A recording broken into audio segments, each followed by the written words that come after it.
Okay, hello everyone. I'm Keith DeStone, the host of the Cosmos Society Online Open House Series, and we're here talking again with Rob Cioffi, who is Assistant Professor of Plastics at Bard College. Welcome back, Rob. It's been 6 or 7 months since we talked with you at the beginning of this COVID era. And now we're here to talk about ghosts, which is a new area of research for you. The title of today's talk is Uncanny Intruders, I think, which I love. Before I let you start, can you tell us what is it about ghosts that you like so much? So I suppose if one were to characterize everything I'm interested in Greek literature, it would be weird stuff. I like, I don't know, big descriptions of giraffes, the appearance of gods, and I realized that between giraffes in Greek novels and gods lay ghosts. Perfect. Yeah, I see exactly how that's triangulated. Yeah. Yeah, I mean, one might not think that, but yes, and it's not. But so it's about kind of how narratives are interested in describing what's amazing, basically. Okay. Wow, I like that. And we arranged to have you here as close to Halloween as possible. Luckily for us, you were free. Well, yes, I'm delighted to be here. And I'll share in a moment some slides which have a kind of Halloweeny background, at least the right colors. Wonderful. I want to thank you guys so much for having me back. It was really sort of cathartic in the Aristotelian sense for me to have a chance to talk to you about the plague narratives. And so it's nice to have a chance to talk a bit about what I was going to talk about then.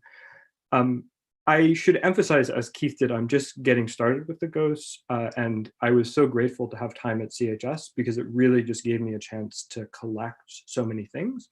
But I'm especially sort of looking forward to our discussion because I'm still sort of thinking through both the passages to some extent, but also kind of how to put everything together.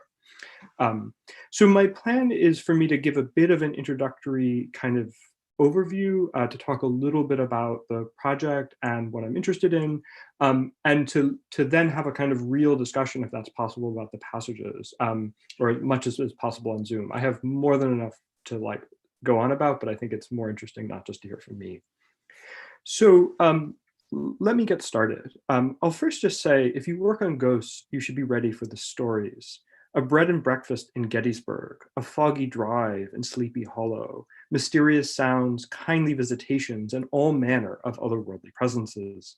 Some people travel for ghosts, others find them by mistake, and still others just wish they would go away. And luckily for me, I live in the Hudson Valley, and there are these places that just seem like they have to be haunted, like the impressive Victorian house that's been on sale for many years, but no one has bought it, or a crumbling estate by the Hudson River that's now an artist colony, or even the hotel where George Washington once slept, and people swear they can hear the cannonballs.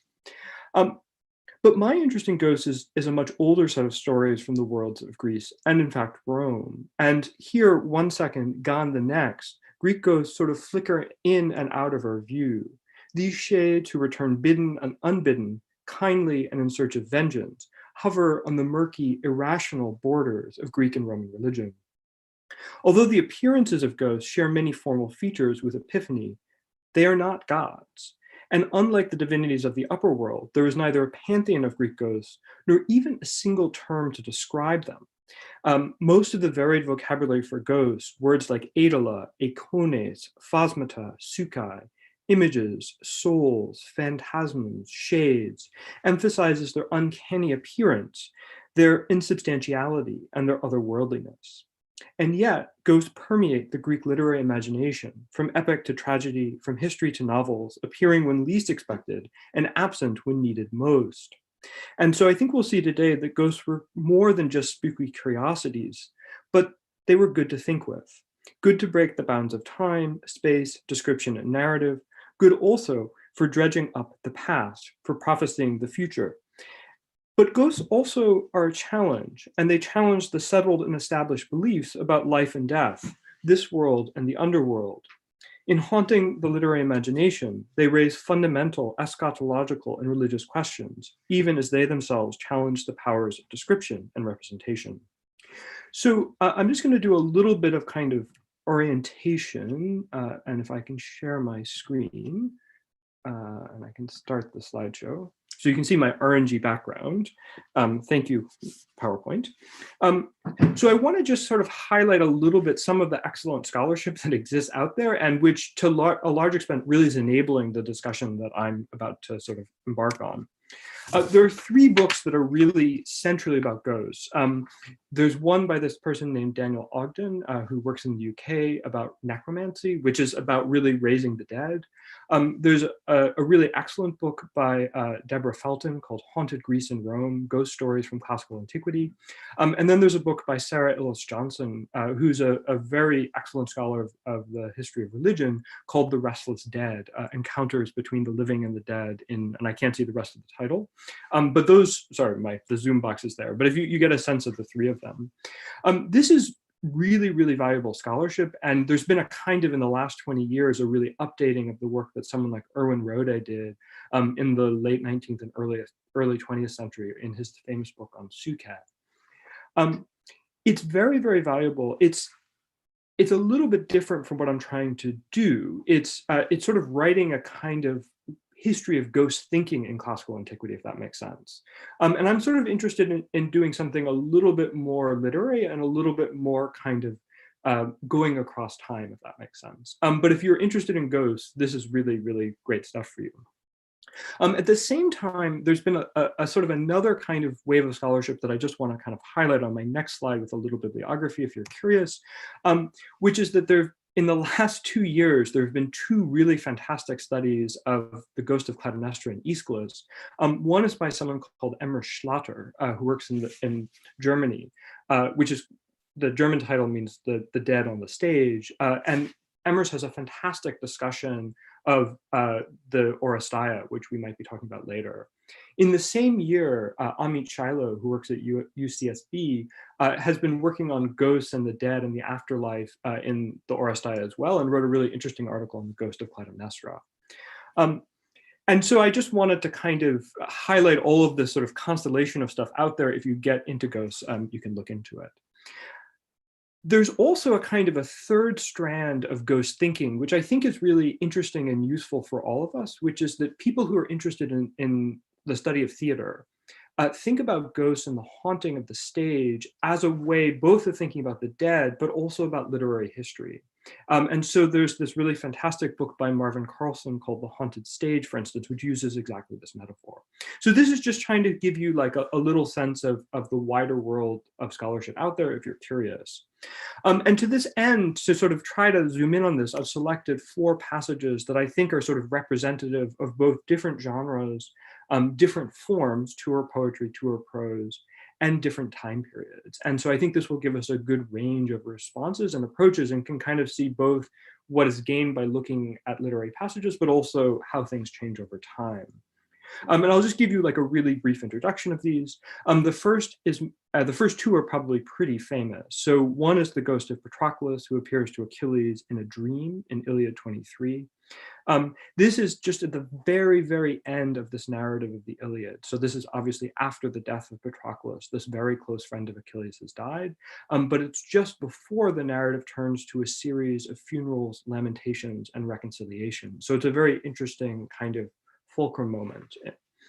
The second is the ghost of Clytemnestra, who appears in the 3rd play of the Oresteia, which is Agamemnon's most famous trilogy, produced in 456 BCE. There's a fantastic podcast with Emily Wilson, who just reviewed a bunch of translations about it out there from the London Review of Books. So the story of the Oresteia is basically that Agamemnon, in order to go to Troy, had to sacrifice his daughter Iphigenia. He comes home. His wife Clytemnestra, along with his cousin and her new lover, Aegisthus, kill him in the bath. Agamemnon and Clytemnestra's son, Orestes, in the 2nd play, take vengeance on Aegisthus and Clytemnestra. And then sort of surprisingly, especially because they've been trying to get the ghost of Agamemnon in the 2nd play to come and he doesn't appear, the ghost of Clytemnestra starts off the 3rd play. And so that's one of the passages you have. The next 2 are maybe a little bit less famous, and so I just want to spend a little bit more time introducing them to you. So one is this unnamed ghost in Lalianus's Phoenica, or Phoenician Affairs. The Phoenician Affairs is what we call a Greek novel. although we only have a tiny bit of it. So you can see, actually, this is the papyrus that the fragment you guys have comes from. If you want more, I cannot give it to you. This is all we have. We did, however, in 1972, Albert Hendricks, who happened to be my dissertation advisor, so this is sort of near and dear to my heart, discovered a substantial collection of fragments from another part of the novel, which gives us a tiny bit of sense of just what else is going on. It gives us also a sense that the novel is pretty episodic and a little bit hard to kind of pin down. And I'm just going to warn you, these are like definitely R-rated. So this is what we have in the other fragments, just so you can kind of put the ghost story in context. There's a celebration of a party or a festival during which the first person narrator says that he has lost his virginity. Then, in the next book, there is what appears to be a ritual murder of a child, servant, or enslaved person, a pais in Greek. A band of people who I think are likely to be outlaws cook the victim's heart, swear an oath on it. They have a feast. They complain about how everything tastes. And then they have communal sex. They go to sleep for a bit, and then they wake up in the middle of the night. They dress up in white or black costume, and they go out, presumably to raid. Jack Winkler in 1980 argued persuasively that the costumes have something to do with the way that ancients thought about ghosts, that ghosts were either really pale or really dark in appearance. So there's some kind of continuity here, but this is really different from the fragment that we have. And so this is just kind of piecing together all the bits of the novels just to suggest that there's something, it's not totally obvious how one goes with the other, but it is clear that the novel has a wide range of material that it's willing to talk about. And then finally, just to give you the sort of the lay of the land, is this passage I gave you from Lucian's Lover of Lies, which is one of his dialogues. Lucian was a Greek writer writing in the 2nd century CE, so just like Laliane, is much, much, much later than the kind of classical Greek period. And as the bit you got was just the middle bit where they talk about ghost stories, but in fact, this entire dialogue is full of just crazy tales, one more crazy than the next, that a guy named Tukiades has heard at a discussion. And Tukiades, Karen Nimale, has argued is actually Mr. Reader, if you sort of take like Entunkano, which means I read, to be related to his name. And so she sort of has this really interesting idea that in a way we're sort of seeing focalized through this figure something about the experience of reading these tales. He's in the court, and you sort of saw a reference to this guy called Eucrates, who is like a philosopher who's chatting with his friends and telling the stories. And Eucrates and Socrates sound a little bit similar, so there's a kind of overlap with Plato. This is very typical of Lucian. He's just very, very referential, basically.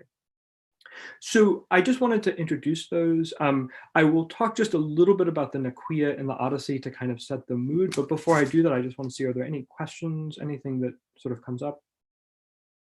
You guys are still alive. Okay, before we get to the dead.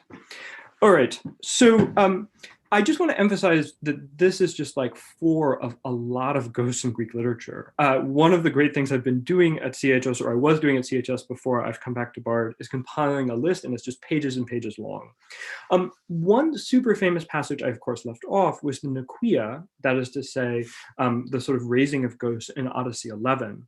And I think it might just be useful to talk a little bit about the scene to set the frames of our discussion, because it's sort of hard to talk about ghosts without talking about the Naquia, but I also think it's a little different. So this, I thought what I might do is do it not through text, but through images to show you a few vases as we sort of talk about what we get in our Odyssey. So to set the scene, Odysseus goes to try to find the dead because he's been told by Circe that he has to do it. And in order to get there, he sails literally to the edges of the earth. He goes to the Peirata, the bounds of the ocean. And the implication of this is really, really clear. At the very edge of human experience is where you encounter the shades. It's also clear that this was like a really popular scene. We were talking just before we sort of went live about sort of modern possible receptions of this, but it's also clear that there are ancient receptions. So one of my favorite Greek novelists, Heliodorus, basically replays this scene in Egypt. But there were also a whole bunch of sort of visual representations that might just like sort of take us through them a bit. So this is an example of the shade of Elpenor, who's the first shade that Odysseus meets in the underworld. And you might just remember that Odysseus is sort of going to see all the ghosts, and he's surprised to see his companion Elpenor, who fell off the roof at Circe's house and died and lies unburied. In Emily Wilson's translation, this is what the shade says to Odysseus. He's basically just asking him to bury him. Burn me with all my arms and heap up a mound beside the gray salt sea. So in the future, people will know of me and my misfortune and fix into the tomb the oar I used to row with my companions while I lived. One of the things that you notice in ghosts is that a lot of them have really basic human requests. And in this case, there is no more basic human request than to ask for your body to be treated well when you've died. And this is the moment in which you lose power, right? Once you're no longer alive, you can only affect the world of the living by persuasion. And this is what Elpenor is trying to do. Curiously, when Odysseus sees him, he's not really afraid, but he pities him. And I think there's something very interesting about this relationship, that Odysseus feels a very human emotion for his companion who is no longer alive. And I think that's kind of key to what's happening here, the sort of relationship between the living and the dead. You can see on the vase some of the way that Elpenor is depicted by visual artists. And one of the curious things, I have, I think, a close-up here. There's Odysseus appears, who's in the center, is putting his foot in the air, but I think there used to be a rock that has just been sort of like scraped off from that. Next to it, you can sort of see the ram that he sacrificed. And Elpenor is kind of coming up out of the ground. So there's this sort of sense of like otherworldly movement, right? His like legs are cut off and he's doing this sort of thing with his arm that he's sticking it up in the air. He's also nude, which is really different and sort of marks him out as being kind of distinct from Odysseus and the person next to him who looks like Hermes, right? He has the helmet with the wings and he has the kind of caduceus. But unlike what we sort of expect of the ghosts, if you have thought about the Nequia where Odysseus poignantly tries to hug people and they sort of slip through his arms, there's nothing about the way he looks, at least in this vase, that sort of distinguishes his substantiality. I mean, this may be a kind of limit of the technologies of vase painting. I'm not like saying that vase painting is not very good, but it just may be hard to represent that. But it's sort of interesting how different media and genres try to sort of distinguish the living from the dead. So that's one scene. Another scene so this vase is, I think, the middle of the 5th century. One that's like about 60 years later is this one, which has a slightly different set of models for understanding what happens with the underworld and what happens with the sort of shades. So this is Odysseus again questioning, again sort of in the Nequia scene, and he's questioning Tiresias. Tiresias, let me see if I can just make this, oh, sorry, that's my fault. I think I can make a little annotation and I can just draw. That is the head of Tiresias, which is sort of coming out of the ground. And I think that really sort of gives a sense of like a slightly different way of trying to think about what this encounter is like, if that makes sense. That whereas we had Elpenor who was nude, now there's much more kind of nudity in the vase, but the effort is trying again to sort of differentiate and to make the dead in some way distinctive, or the characters of the underworld in some way distinctive from the living. Okay. So I think we have, and one other thing I just want to add about this. The other reason why I thought this was interesting is that we have two different types of reactions. One is the unbidden visitor, that is to say Elpenor, who Odysseus is not expecting to see, and then one is Tiresias, who Odysseus is actually looking for. And this is a sort of interesting dichotomy in the relationship between the living and the dead. Sometimes you want to see the dead, sometimes you don't. So let me just kind of tie this up a little bit. I sort of wanted to show you this basically to say that I'm not going to be talking that much about the Nequia. And there's a few things that are just worth sort of thinking about. One is that Odysseus sees so many dead so quickly that is really different, as we'll see from the other ghost scenes. There's something about the sort of surprisingness, the uncanniness, to sort of quote my title, that seems really essential to a lot of the underworld, a lot of the ghost scenes that we have. On the other hand, there's some really kind of important resonances. One is that the dead for Odysseus are, in a way, a kind of history. So he has left Troy, he's been traveling the world, and what he talks about with the dead is actually what has happened since he left Troy, right? He sees Agamemnon and he says, "How did you die?" He sees Achilles, and Achilles asks him what happened to his son. And so there's something about the ways that sort of ghosts mediate, or shades mediate, between past, present, and sometimes future. There's clearly a sort of exchange of information. The sort of the final kind of thing that I think is worth adding to this, and then I'll sort of pause for a moment and try to have kind of more of a discussion, is just this sort of like level of incredibleness, if we can use that term. So the Nicaea of Odyssey 11, right, is part of this long set of tales that Odysseus is telling to the Phaeacians in the sort of smack in the middle of the Odyssey. And if you think about Odysseus's sort of tale, it's bounded on either side by a storm. It's very interesting. So this storm kind of, I'm not saying that Odysseus is a liar, but what I am saying is that there's this interesting narrative process by which the sort of increasingly remarkable stories that Odysseus tells are to some extent unlocatable, because Odysseus himself doesn't know precisely how he got between place to place. That's not entirely true, right? Like you could sort of, to some extent, kind of do these ancient geographies.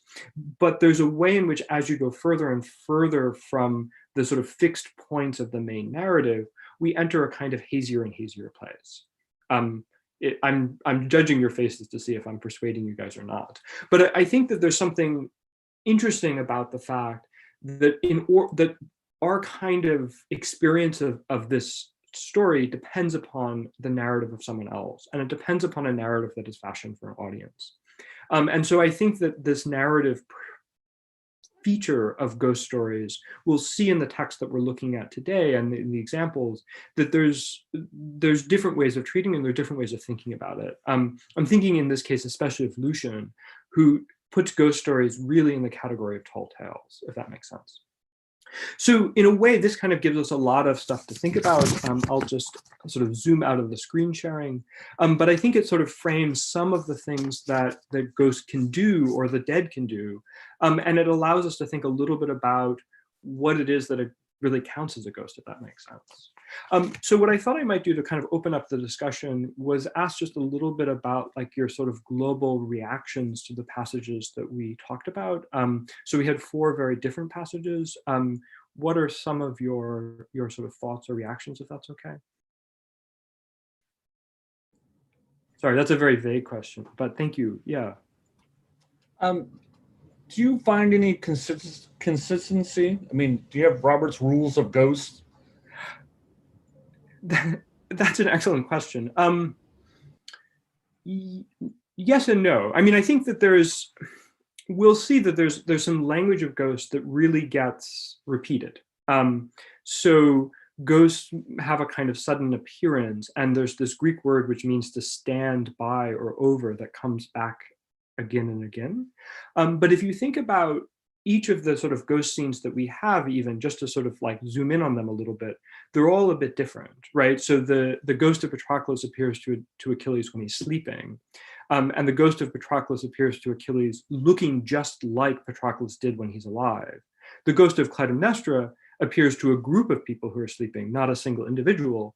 And she says, "Look at my wounds." So there's sort of 2 different kind of, even in those 2 early examples, right? There's 2 different ways in which ghosts appear, and there's 2 different groups that they appear to. Lullianus has a ghost, but the person's awake, if that's fair. Maria, Okay.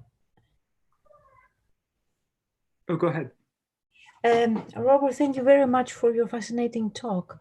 Now, another ghost that came to my mind, which doesn't represent a mythological figure, but rather like a historical figure.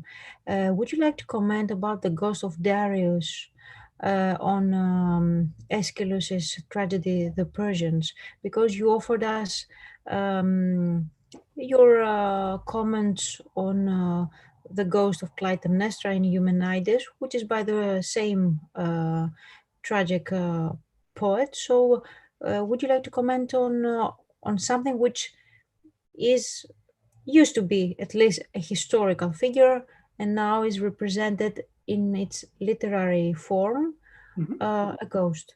Thank you very much. No. That's super helpful. And I should just say that if you want to zoom into passages, I'm glad to do that. I just didn't want to talk at you forever.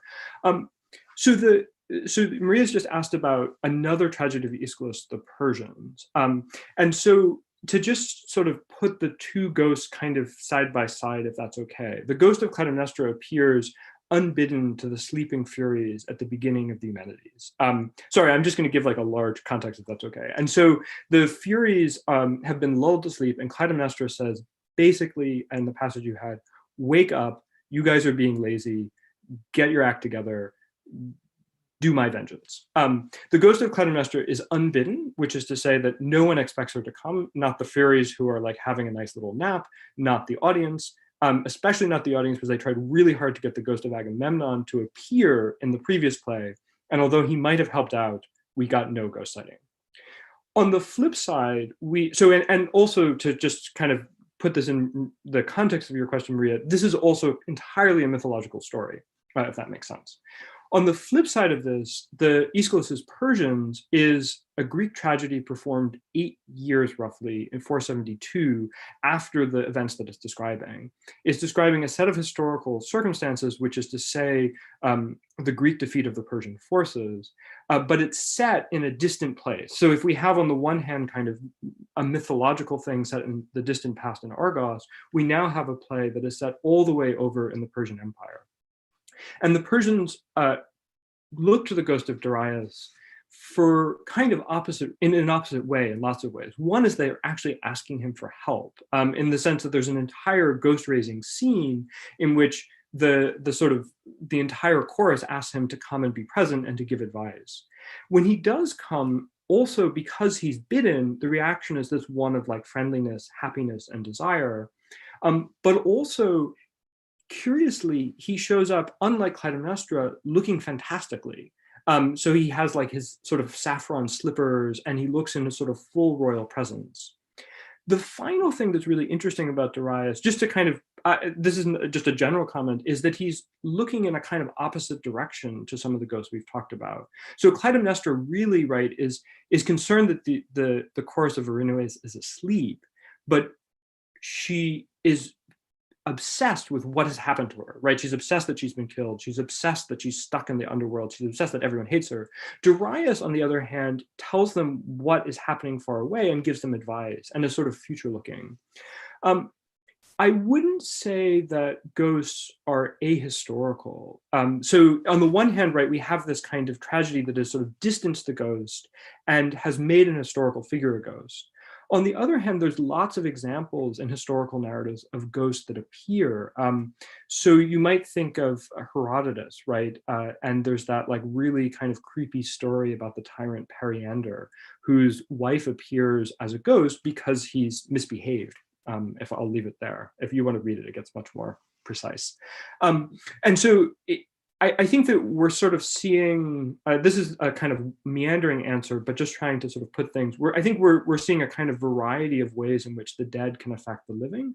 And to sort of answer a little bit both questions together, this is about the sort of variety, as it were, of ghost hauntings. Does that sort of speak a little bit, or did you want me to be sort of more specific in some way, but just to kind of contextualize that there's a whole constellation of ghosts, and they're all really different and really interesting. Any other global thoughts? Yeah, Sarah. One of the things that interested me in the Lucian passage was where Eucrates talks about having this great library of books, and particularly Egyptian books, and he actually uses an Egyptian incantation to lay the ghost, as it were. So I wondered if you could expand on that a bit. Yes, yeah. So there's a couple things there, right? Let me see if I can pull up this Lucian passage. I think this is the one in section 31 you're thinking of. So let me just go back to the slides. By title, I think it's around here. Yes, so this is this passage in 31 you're thinking about. So he says, what was that, Aragnotus asked Eucrates? It was uninhabitable. We're talking about this house for a long time because of the terrors. So it was falling in, the roof was tumbling down, and there was no one at all who could enter it. When I heard all this, I took my books. I have a great number of Egyptian works about such matters, and went into the house at bedtime, although my host tried to dissuade me, and all but held me when he learned where he was going. So this is this kind of passage in Lucian. We're sort of now zooming ahead about 700 years, which is a collection of these tales. And this is about someone who's using Egyptian spells to dispel some ghosts. One thing that I think is going on here is that Deborah Felton has come up with a kind of subtypology of ghosts, which is the haunted house. And curiously, the haunted house as a kind of folkloric type story seems especially to happen to people who are reading. And it especially involves readers. And I think that there's something of that here, that there's something about the kind of power of reading and the kind of power of text to deal with the past and to deal with ghosts. But there's a second thing happening, which I think is a broader sense of what Egyptian magic is and what it can do. So there's, I think, this idea that Egyptian magic is especially good at dealing with the dead. And the novel that I mentioned, Heliodorus, maybe I should have just given you Heliodorus because I keep talking about him, has a scene of necromancy, which is very explicit about this being a kind of particular subset of Egyptian magic. So I think we're seeing something of what you might call a kind of ethnography of magic and an ethnography of sort of ritual.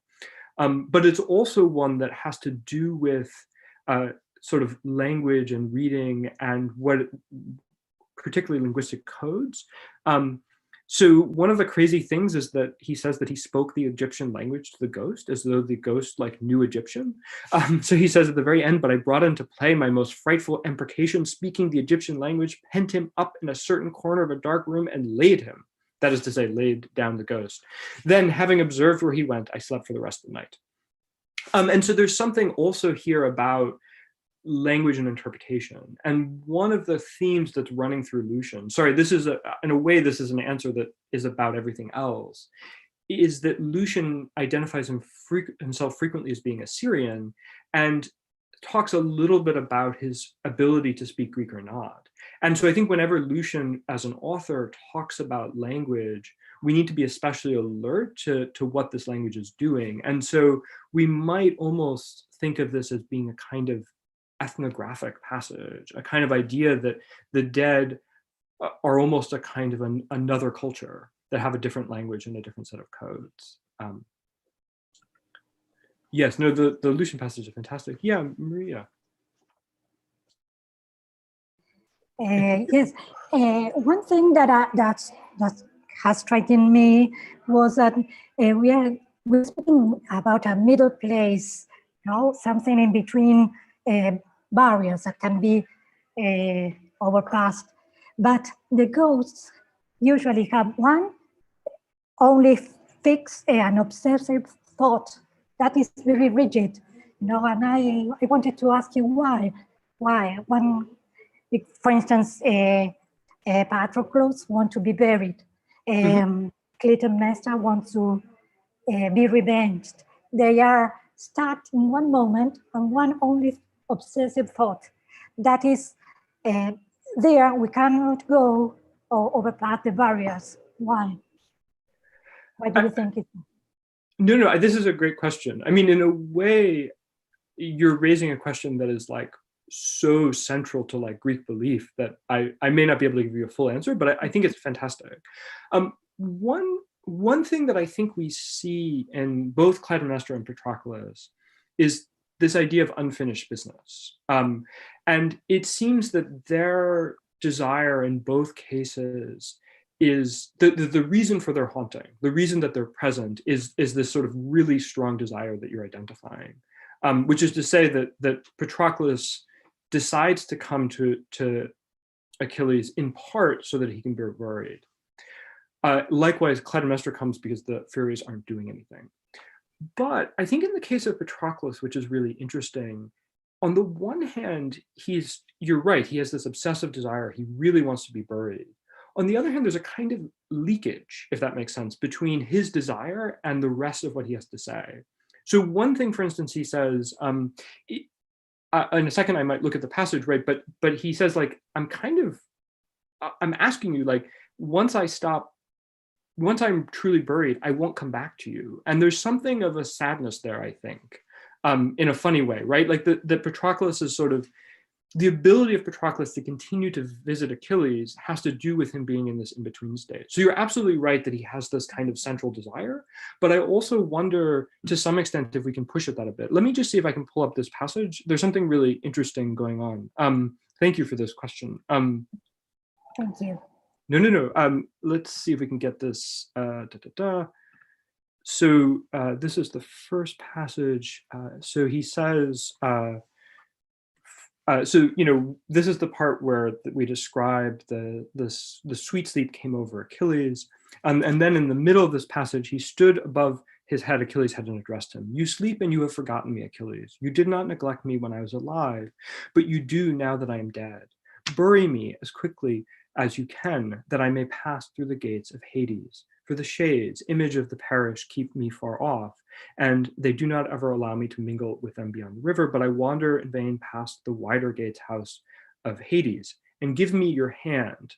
I grieve. I will no longer return from Hades, once you have made a fire for me. For no longer in the world of the living, sitting apart from our dear companions, will we plot plans. Hateful death, which grasped me even as I was born, has swallowed me up. And I translated this like a little bit differently in this passage than you guys had. And I'm translating this verb olophoromai, which almost every commentator takes as I beg, just to mean actually, as it does elsewhere, I grieve, which is sort of a broader term. And I think it might be relevant here. Like in a sense, like there's a kind of sadness to this fact. I've wondered a little bit whether there's something of a lament structure going on here. In a way, sort of laments often begin. I don't know.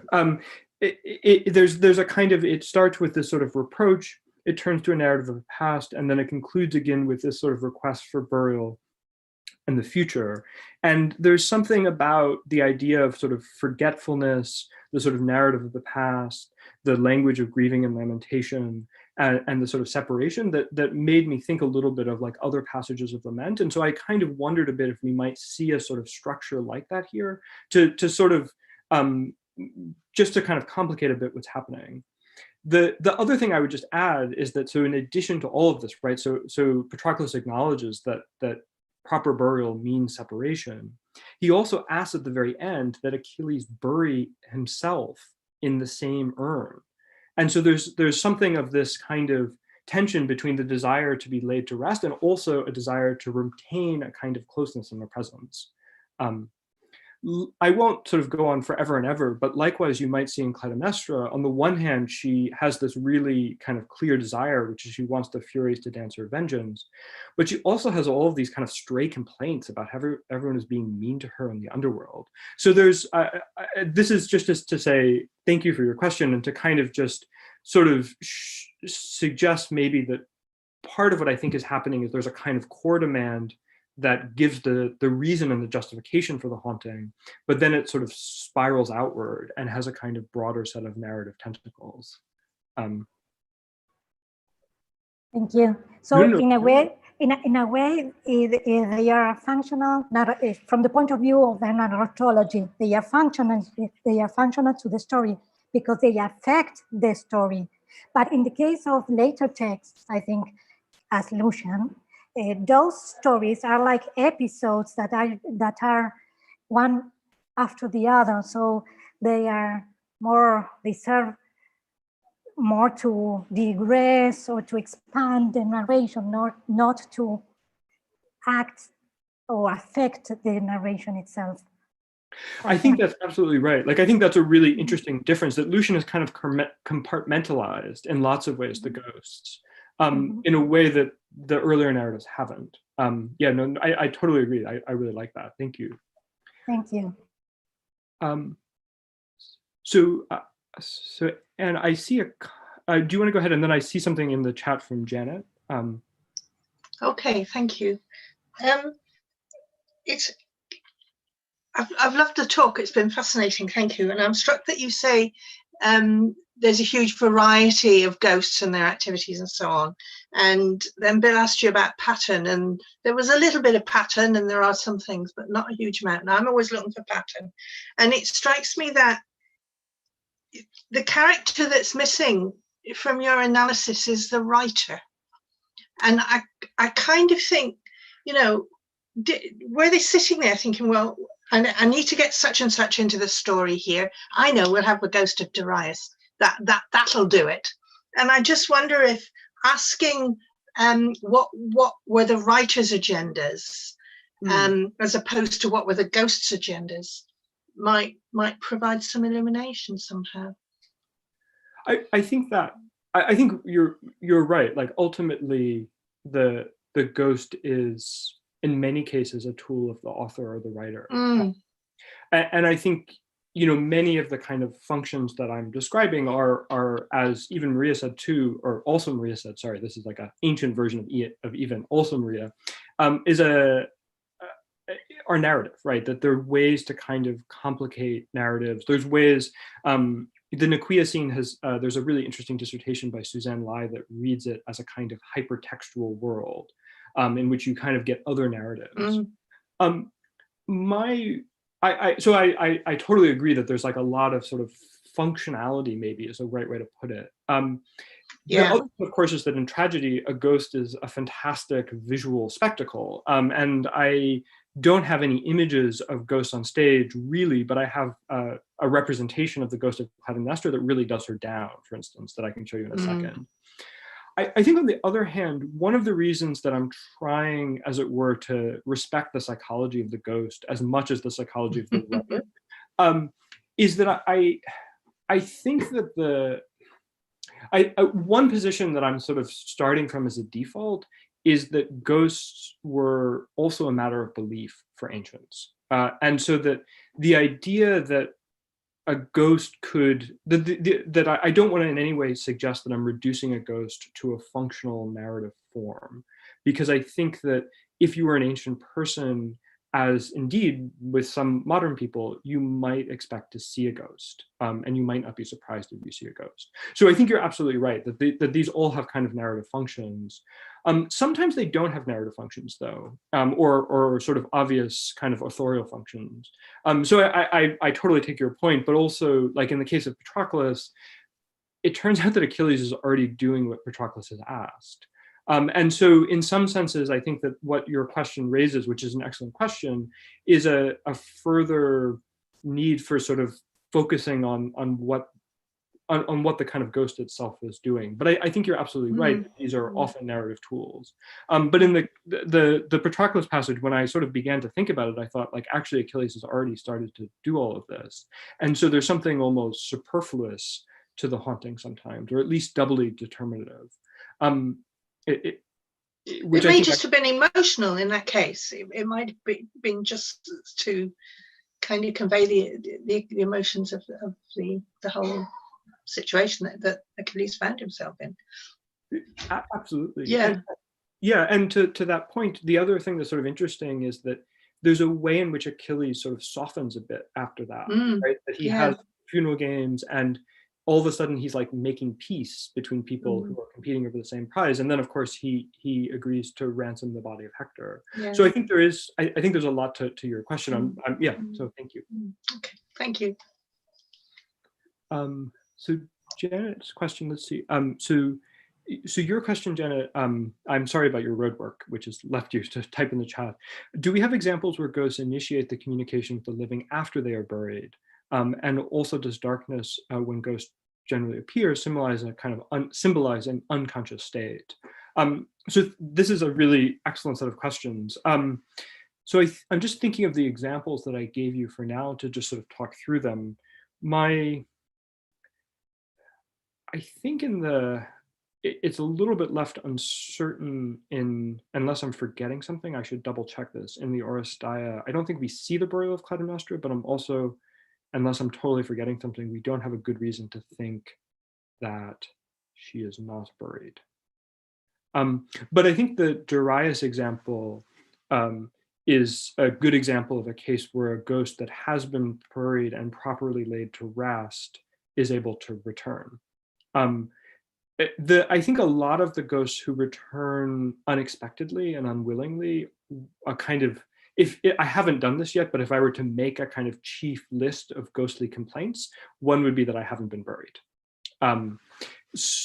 So I think that's a common reason, but I think in terms of the ideology of ghosts, it's definitely clear that ghosts can return when they have been buried, even though Achilles says, I won't come back, or Patroclus says to Achilles, I won't come back. And then the second question I think is really, really interesting. It turns out that a lot of the time that people see ghosts is at night. Not exclusively, but there's a kind of nighttime connection. And I think that especially in the case of the first two ghosts, the ghost of Clytemnestra and the ghost of Patroclus, there's an overlap between dreaming and ghostly appearance. And I suspect that some of this has to do with, in general, either to speak to your sort of point, Anne, about kind of a narrative sort of authorial desire for explaining ghostly presences. Like it's in a way easier to explain a ghost if it appears to one person in a dream, at least from a kind of rationalist perspective. But I also wonder if there's something about, there's something about nighttime as having a different kind of set of rules and a different set of expectations that really sort of sets things up. Again, the ghost of Darius, this is a good example that Maria, I really should have maybe added to my list, because the ghost of Darius really complicates all of these things, right? The ghost of Darius isn't really being raised at night and is coming sort of unbidden and totally willingly. So one of the things that's sort of interesting about ghosts is that despite my effort to come up with rules for ghosts, they seem to violate the rules pretty regularly if you do make any rules. And I think that's part of what's interesting about ghosts, is that they're harder to predict and a little bit more varied than say gods. Excellent, thank you. Oh, and so Helene has just added, Herodotus mentions the images brought from Aegina to the site of battle at Salamis by bringing the image of Iacchus and his descendants. Were they trying to bring the ghost to help, and was it successful, and was it used in other battles? That's an excellent question. I don't know of another. So I think that one of the things that I think is maybe happening here, I haven't thought that much about this passage yet, so I will just sort of talk a little bit off the top of my head, if that's okay. But it strikes me that one of the reasons why Darius is important notionally, and also the images of Iacchus, is that it's about so ghosts in a way are very useful for bringing to life and sort of manifesting history in a really interesting way. And it strikes me that very often the ghost that you encounter is a ghost that you know very well and is often a family member. And so I think that part of what we're maybe seeing in some of the kind of wanted ghosts, and in this case the images of Iacchus, is a desire for kind of help from tradition, if that makes sense, or is a desire for sort of to use the past to inform the present, and to use kind of family tradition to help and to support oneself. I think there's a kind of a second component to that, which is that ghosts are often found around their own tombs, which is to say that in a sense, bringing the images of Iacchus may be kind of adding to that element. And so in a sense that there may be a kind of, Carolyn de Wald has written about sort of significant objects in Herodotus, and there might be a kind of property of these images that gives them sort of a special power or a special help, and because of their kind of imagistic relationship to the dead, but also because they're sort of closely related. So I think there's a kind of, to answer this question, it's a bit, I apologize that my answer is maybe a bit wandering, but there strikes me that there's a kind of nexus of ideas that are related that maybe are different. Like one is the sort of past, one is a kind of representational quality of the dead, like an idea that the dead could sort of represent the living, and that the ghost could represent the dead either above ground or in a kind of version of an image. And then the third is this sort of association of the dead with sort of properties of their burial, if that's helpful. I see there's a lot of interesting commentary in the chat, which maybe I'll sort of just read and talk about, or would either Jackie or George or Janet like to kind of sort of just say your question so you guys don't have to listen to me forever. So maybe, Jackie, do you want to start? Sure. From what you were saying about the ghost and appearing unpredictable and sleep, and that's just all reminding me of the attributes of Hermes, and especially as with those vases. Hermes is not mentioned in that passage in 11, but he's in all those vases. So it is just ingrained that he is part of all this. He almost is the umbrella of all this, and our ghosts just attributes of Hermes. I mean, I think they're related. And Hermes, of course, is related also in terms of the job of ferrying souls, right? Right. And so I suppose that one way of thinking of this, and I think that if it's okay, I might sort of flip your question to ask a kind of bigger definitional question, if that's allowed. So I think what you're sort of getting at it, and what Helena's question has also got at, which is that ghosts are hard to define, which I've said a lot, but they're hard to define in part because there's no ancient word that says ghost. And so our definition to some extent is a kind of functional modernist definition. Like it's very clear to me that the ancient people, the Greeks and the Romans, could imagine seeing apparitions that we would think of as ghosts of the dead appear to them. That I think is clear. But where the lines fall between, say, a ghost and some other marvelous apparition, which is either sent by a god, or is a kind of artistic representation, or is a kind of feeling of power that's invisible, is a little bit harder to draw apart, or even indeed is the sort of like invisible action of someone like Hermes. And so this doesn't entirely answer your question, but I think like Hermes is very closely related to understanding the dead and to understanding the transport between this life and the next. And so in the same way that to come back, that association makes a lot of sense to me.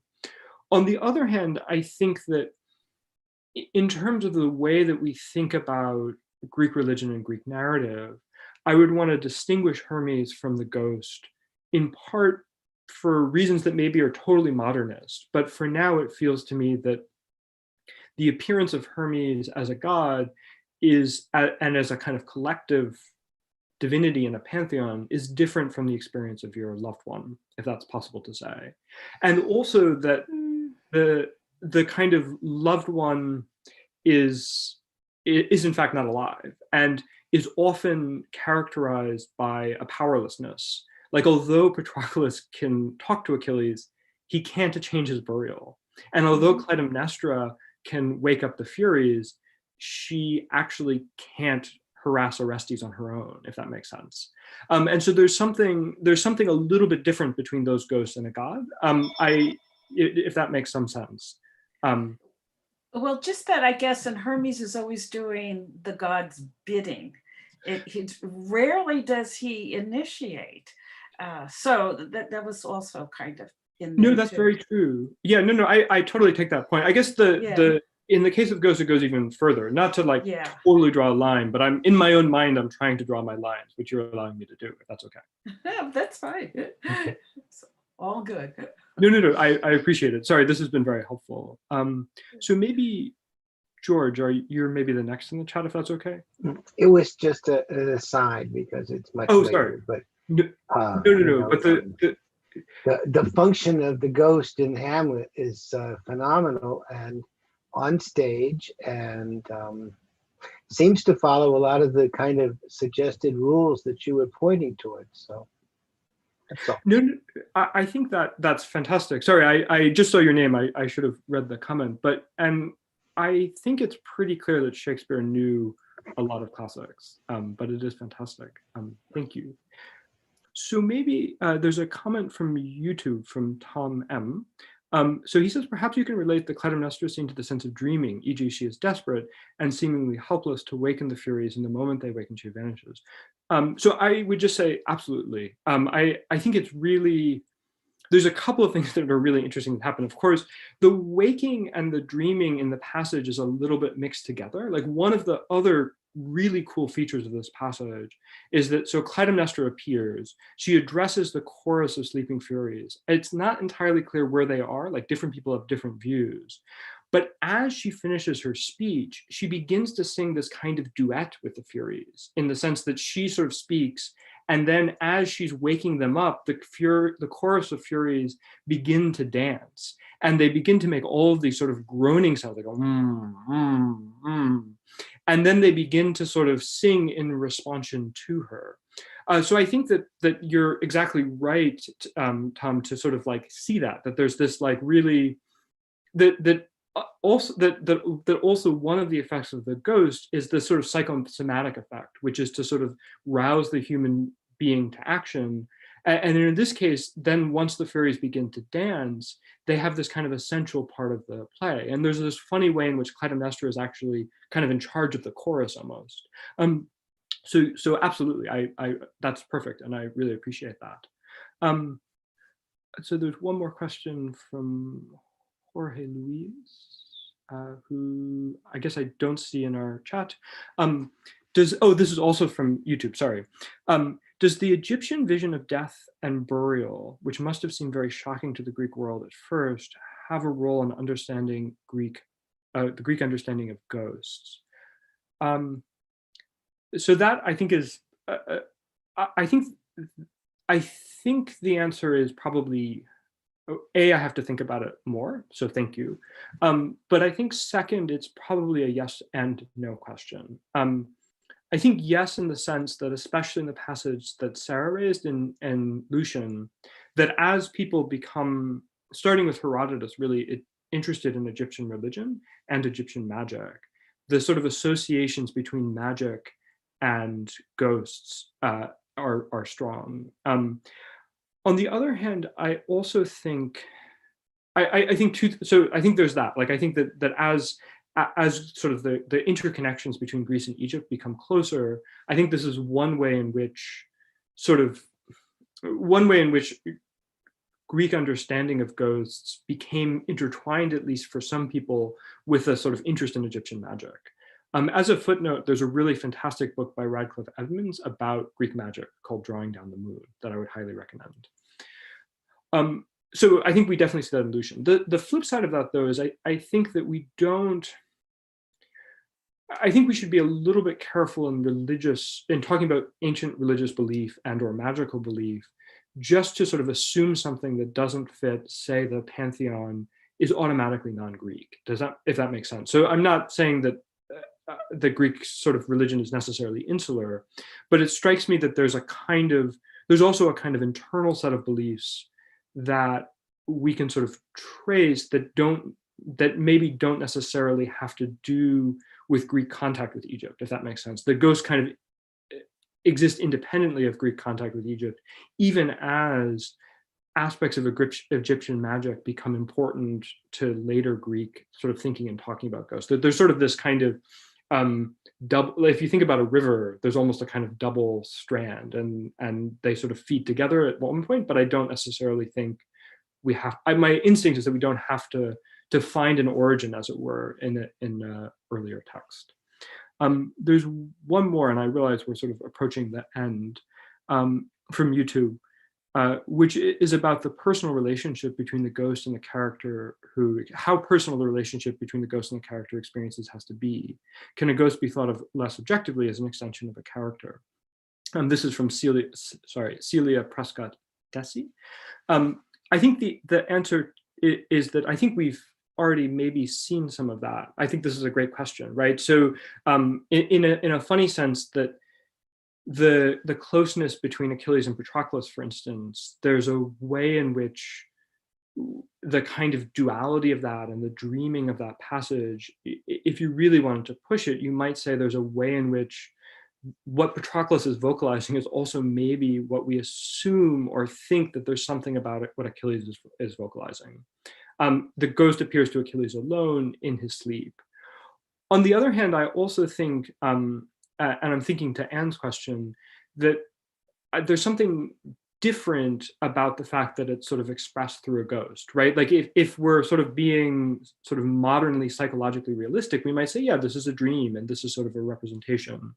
On the other hand, yeah, so there's sort of that push and pull, and I think ghosts often, in a number of cases, I think we sort of see ghosts to some extent expressing desires that are consistent with characters. The second, George has just asked, is a ghost appearing in sleep really a dream?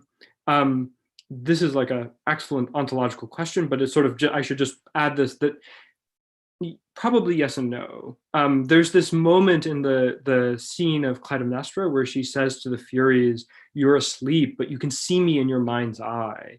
And so there's something kind of doubling about this. If you're curious, either Celia or anyone, E.R. Dodd's Greeks and the Irrational has this really interesting kind of distinction and not distinction between the supernatural experiences that you see in a dream and the supernatural experiences you see as a waking vision. The language in Greek, I will just say, is identical. Like there's no, it's very, like we can't pull apart one set of words and another set of words. On the other hand, I think that I'm sort of sympathetic to modern approaches that use sort of psychological explanations in a funny sense, that there's something about human psychology that seems at least intuitively realistic. And someone like Peter Meineck has done a lot of work on that. So I'm sort of threading a bit of a needle, but I think that there's something really, I think that often we might ask from a kind of rationalist perspective, which is not necessarily the same perspective as everyone else, is there a kind of overlap between kind of character and dream? On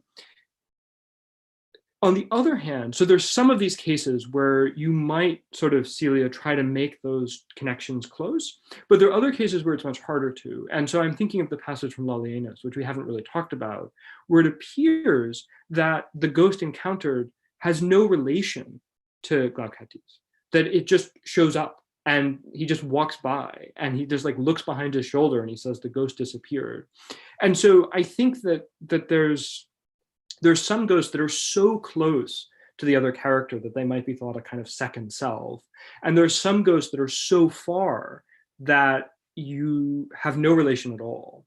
And so the Patroclus case, right, has the second self argument, but the Lalienus fragment, as far as we know, he doesn't know him from anyone. So I'm sort of dodging a bit, but I think there's something, I think that's a really important question to ask, I think is basically my point.